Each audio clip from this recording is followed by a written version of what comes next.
Hey, what's up? Welcome back din sa ating channel dito sa Bob's TV.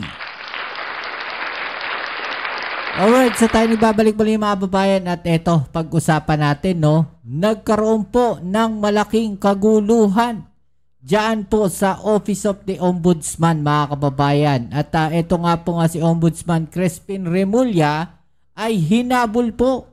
Yan ang ating alamin ngayon at pag-uusapan. Pero syempre bago ang lahat, please don't forget to subscribe, like, share at comment dyan sa comment section. At syempre, shoutouts tayo sa mga followers natin dyan. Maraming salamat sa inyong suporta. At palagi natin inihiling 1 view, 1 like po sana sa ating video. Yan. Okay, so ito mga babayan, no, alam mo, hindi ko maintindihan, no, itong mga nagpo-protesta na to, kung ano ba yung kanilang ipinaglalaban ngayon mga kababayan, ano? Ano ba to? Sino ba nasa likod ng mga nagpo-protesta na to mga babayan? Ha? Ano sa palagay ninyo? Sino ang nasa likod ng mga nagpo-protesta na to? Alam nyo, no, ito pakita ko muna sa inyo, no. Okay, so ito po kasing video na to mga babayan. Ayan, makikita natin, no, meron po mga nagpo-protesta dyan mga babayan. At ipinagtataka ko lang mga babayan, ano ba talaga pinaglalaban na itong mga nagpo-protesta na to? No? Sabi kasi dito, iba't ibang grupo nagkilos protesta kontra katiwalian sa harap ng Office of the Ombudsman. Okay. No? Maganda yung kanilang layunin dito. Kasi lahat naman tayo, no? Ayaw natin ng katiwalian, o yung pong tinatawag natin na korupsyon, mga kababayan. No? Ang hindi ko maintindihan, mga kababayan, bakit nagagalit sila sa ginagawang investigasyon, no, sa ginagawang hakbang ng ombudsman?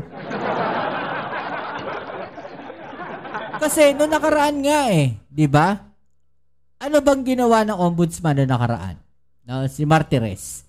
'Di ba? Wala naman silang ginawa. Bakit hindi kayo nagreklamo? No, nung si Martires ang nakaupo dyan sa Office of the Ombudsman at wala silang ginagawa, wala silang ganitong klaseng investigasyon. No? Pero ngayong nagkakaroon ng investigasyon at may ginagawang investigasyon itong Office of the Ombudsman, no, ito pong si Ombudsman Crispin Remulla, makikita natin talagang kumikilos, umaaksyon laban sa korupsyon. Bakit nagagalit sila? Hindi ko maintindihan kung anong klaseng pag-iisip pero nitong mga nagrarally na to. Diba? So ito, panoorin muna natin to mga babayan, ha? Nag-atensyon nga dito sa Office of the Ombudsman ang kalampagin ng iba't ibang grupo ang gobyerno para nga mapanagot ang mga dapat managot sa issue nga ng korupsyon sa likod ng mga flood control at infrastructure projects. Diba mga babayan? Kinakalampag daw nila yung gobyerno, no, para magkaroon ng katarungan o magkaroon ng hustisya siguro, no, para may makulong. Ano ba ginagawa ng gobyerno natin ngayon? Ano ba ginagawa ng gobyerno natin ngayon? Anong ginagawa ng ating Pangulong Bongbong Marcos ngayon? 'Di ba? Pinaiimbestigahan, may mga pinakakasuhan na, no? Diyan sa mga involved sa flood control projects. So ano pang ikinagagalit nitong mga to? Pangalawa, bakit kailangan nyo bardagulan ng ganyan sa mga pulis dyan? Diba? Kaya minsan hindi mo may alis, no, na mapaisip, ano ba to? Bayaran ba tong mga to? Sino ba nagbabayad sa mga to? Para gawin yung mga ganitong bagay, diba? Ginagawa naman ng Pangulo natin, yun dapat gawin. No, para dito sa kontra-corruption na to. Diba? Alam mo na, nag-iisip ako no, pag walang ginagawa yung Pangulo natin laban dito sa corruption na to, may nasasabi sila. Sasabihin nila, kasi corrupt. Kaya ayaw nila imbestigahan yung tungkol sa mga corruption na yan. Ngayong ginawa ng ating Pangulo na imbestigahan, may kinakasuhan tungkol dyan sa corruption na yan, ano sasabihin? Ano sinasabi nila? Nililihis ninyo. No? Hindi sila yung dapat makulong. Dapat yung si Pangulo Bongbong Marcos ang makulong. O si 'di ba? Si Romualdez ang dapat makulong. Nakita ninyo yung logic nila, mga babayan? Kasi may pinpoint kaagad sila eh. 'Di ba? Meron kaagad silang meron talaga silang isang tina-target na tao. No? Bakit kaya galit na galit sila o target na target nila? No? Etong si Romualdez.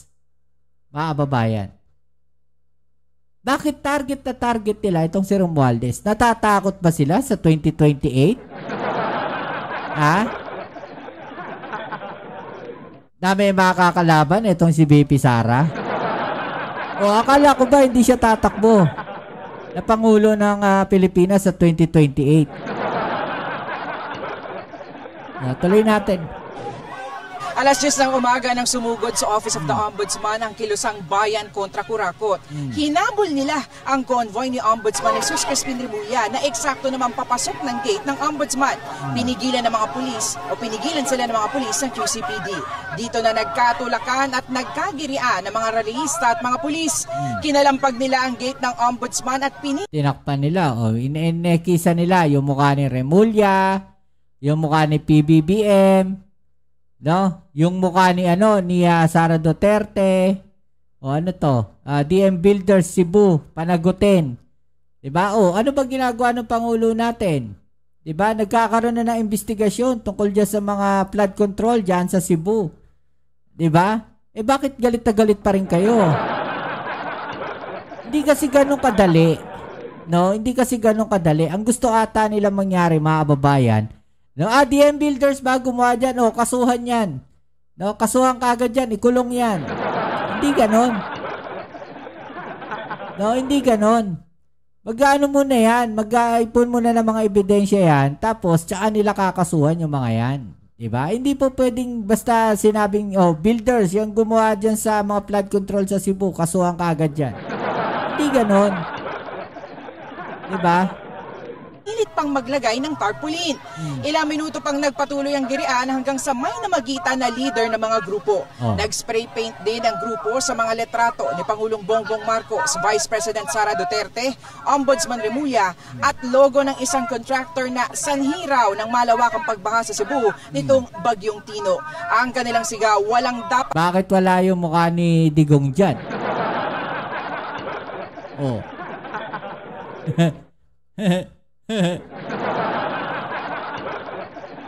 at cover up sa investigasyon sa korupsyon sa mga flood control projects. 'Di ba? Sigaw nila ngayon may cover up. Ano yung cover up na sinasabi nila? Dapat din daw pati si Pangulong Bongbong Marcos ay maimbestigahan dahil abot raw sa kanya ang pananagutan sa nangyari. Bukas po, anniversary. Yun ang problema, mga kababayan. Sabi sa inyo, lalabas at lalabas yung totoong motibo netong mga to. Diba? Isabit o idawit yung Pangulong Bongbong Marcos.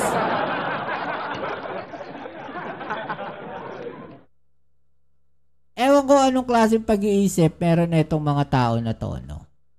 Kasi, isipin ninyo maigi, no? Kung ang Pangulong Bongbong Marcos, alam niya na sasabit siya dyan sa mga flood control na yan, dyan sa mga issue na yan, sa tingin ninyo, paiimbestigahan niya yan? Sa tingin ninyo, bubuuin niya yung ICI? Sa tingin ninyo, hahayaan niya yung ombudsman na mag-imbestiga? Natural, hindi. Kasi sasabit siya.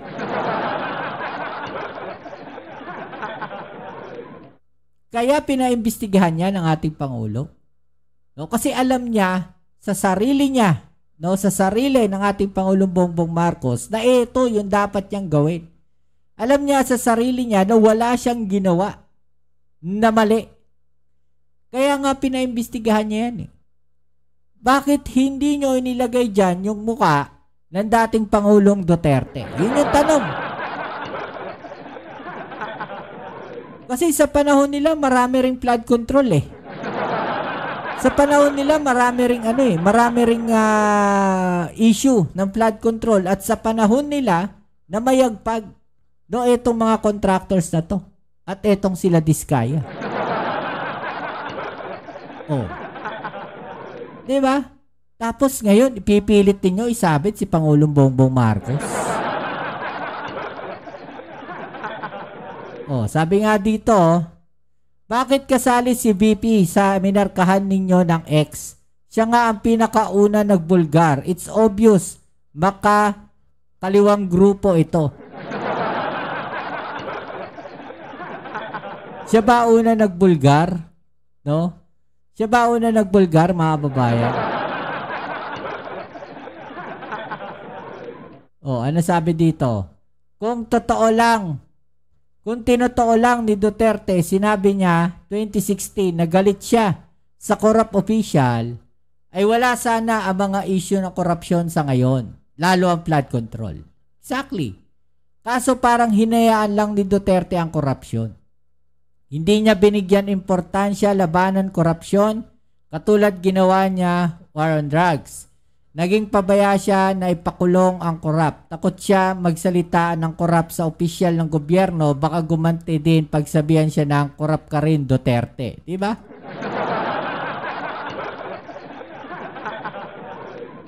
Mismo si Duterte umamin na korap siya. Kaya ayun, naging talamak ang korupsyon. Mabuti na lang may PBBM na handang panagutin. Ang gumawa ng korupsyon, kahit kaalyado pa ng 2022 election, the best president talaga si BBM. 'Di ba?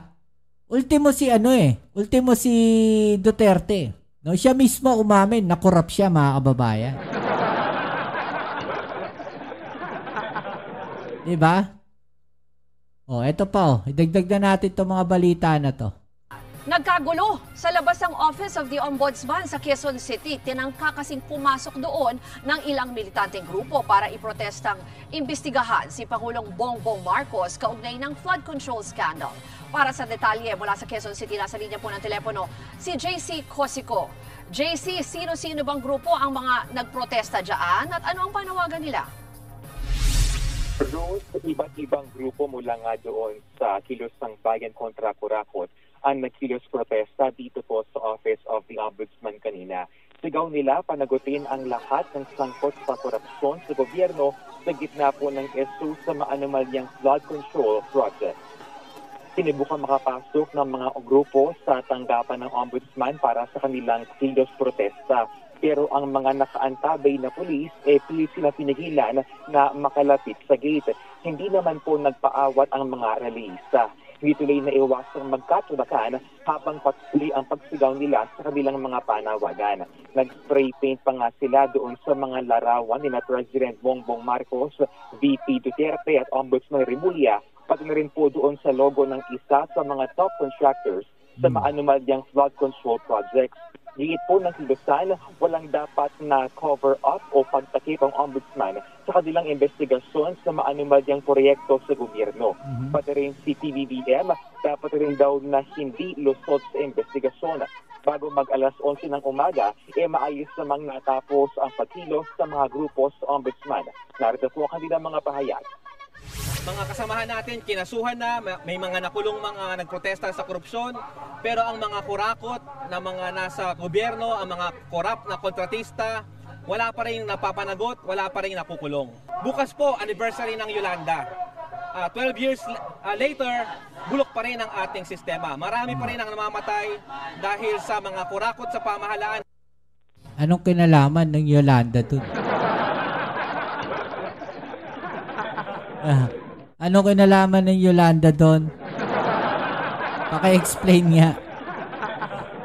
Di ko magets. Anong kinalaman ng Yolanda doon? Diba? So ano masasabi po ninyo dyan, mga babayan? No? I-comment na lang po sa ibaba nyo mga opinion at atin yung pag-usapan. Alright? So yan muli, kita tayo sa ating next video upload. Ito muli ang inyong Kuya Mobs sa Mobs TV. Peace. I'm out.